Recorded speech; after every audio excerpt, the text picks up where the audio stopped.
গ্যাসেই রান্না করি, তো কিছু খড়ি কাঠ রয়েছে, তো নষ্ট হয়ে যাচ্ছে। তো আমার প্রতিদেব বললো রবিবারে রান্না করে ফেলবে। তো আঁকাটার দেখো কি অবস্থা, পাইপটাও খুলে গেছে। তো আমরা বাড়িতে ছিলাম না, তো অনেকের দরকার পড়েছিল, তো এই পাইপটা খুলে ফেলে কাজ মিটিয়েছে সেই দরকারের। তো এখন আমি মাটি নিয়ে এসেছি, নিয়ে এসে আমি ভাবছি যে আঁকাটা জুত করি। তো আমার প্রতিদেব বাড়িতে ছিল, রবিবার ছিল, তো আমার মাটি নিয়ে আসা দেখে উনিও চলে আসলো রান্নাঘরে। তো বলছে যে তাহলে আমি করে দিচ্ছি। তো দেখো আমার প্রতিদেব আঁকাটাকে খুব সুন্দর করে মাটি টাটি দিয়ে ঠিক করে দিচ্ছে।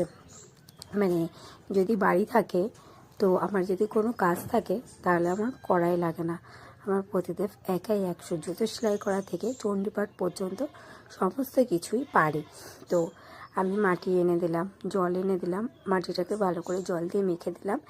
দেওয়ার পরে বলছে আমি করে দিচ্ছি, তুমি এখানে চুপ করে বসে দেখো, আমি ঠিকঠাক করে দিচ্ছি। তো পাইপটা খুলে গিয়েছিলো, পাইপটা লাগিয়ে দিল, দিয়ে সারা জায়গায় কাদা দিয়ে দেখো সুন্দর করে, কি সুন্দর করে দিল। আঁকাটা কেমন ভাঙা ছিল, তো ঠিক করে দিল।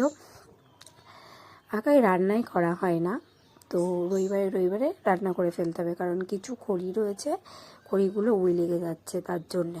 তো দেখো আঁকাটা আমি এবার উনি ঠিক করে দিয়েছে, আমি ভালো করে লেপে পুছে নিয়েছি, গোবর মাটি দিয়ে লেপে পুছে নিয়েছি। দেখো আঁকাটা আগের মতো সুন্দর হয়ে গেছে।